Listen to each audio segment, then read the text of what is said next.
Andy, a Canadian government spokesman said that your art could not be described as original sculpture. Would you agree with that? Yes. Why do you agree? Well, because it's not original. You have just then copied a common item. Yes. Well, why have you bothered to do that? Why not create something new? Because it's easier to do. Well, isn't this sort of a joke, then, that you're playing on the public? No. It gives me something to do.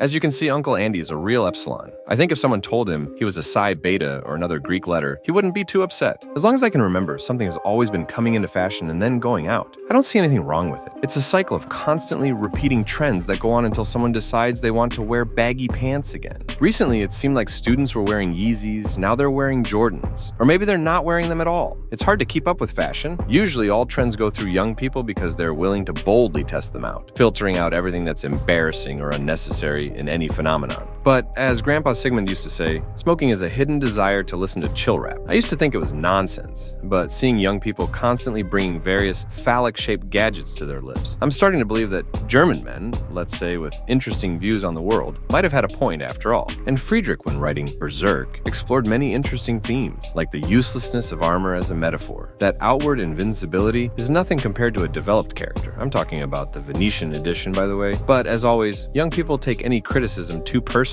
I think no writer defends their work like posers do. Who cares, guys? A book isn't a diploma. You don't have to defend it. And a diploma isn't your country. You understand that only those who don't care can judge life objectively. You know, today it's Berserk. Tomorrow it's Boku no Pico. Faster than fashion trends among the young, relationships in hentai develop. Did I think that the role models for today's youth would be Christian Bale and Edward Norton?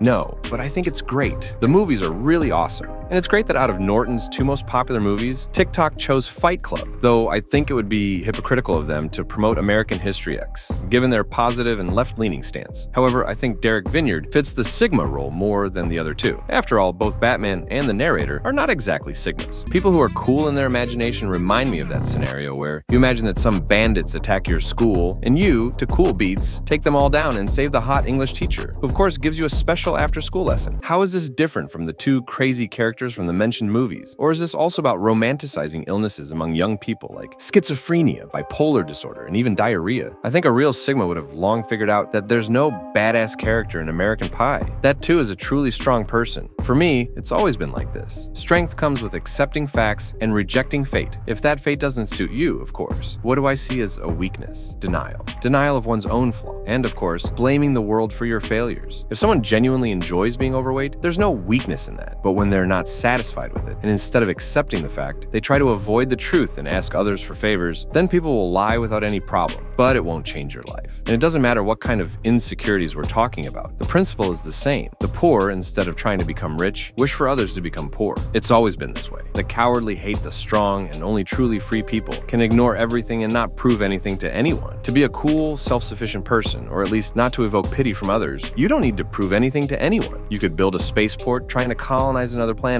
attracting huge funds, gathering the best minds in one place, but it all goes down the drain because Karen from TikTok wrote that it's nonsense based on another TikTok they watched half an hour ago. But the point is, when you're criticized by someone you consider an authority for objective or subjective reasons, it's a different matter. As Jacques Fresco used to say, even your mom can't prove that Japanese people are badass and anime is top. That's canon, by the way. You can check. I also find it strange to see people who constantly jump from one subculture to another, or always identify with some majority or minority. Usually, free people tend to reject labels and groups, while those who don't want to take responsibility live by made-up quests so they don't have to think too hard. They enter the game, take a list of what's forbidden and allowed, and live by it easily and simply. You know, you don't have to be religious and fear that mythical creatures will boil you in a cauldron, just to not be a jerk and act humanely, with understanding and compassion. Also, you don't need to wear a certain hairstyle or clothes, to listen to different genres of music, or watch various kinds of works. Whether you're left-wing, right-wing, Eastern, or Northern, whatever direction or side of the world you identify with, it won't change your reality. It's all just fluff. Why limit and build a wall around yourself? By upholding your own limitations, you're depriving yourself of boundless power. This also touches on the theme of strength in a person. We could start with the idea that true strength lies in being sensitive to the pain and suffering of others, and understanding that even a cigarette butt discarded outside the bin can inconvenience people. By constantly thinking about our actions and trying to minimize harm to those around us, we get closer to true strength.